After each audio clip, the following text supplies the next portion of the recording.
হয়।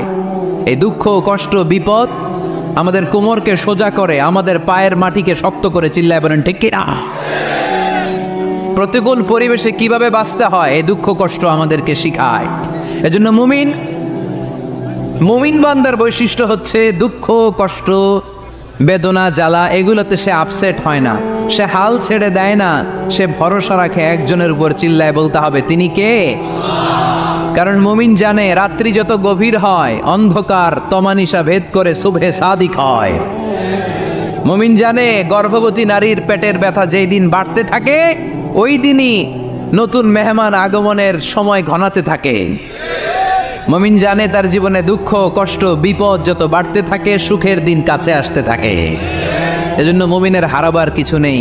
ইন্না মাআল উসরি ইউসরা, ইন্না মাআল উসরি ইউসরা। নবী হে, কষ্টের পরেই আছে আনন্দ, দুঃখের পর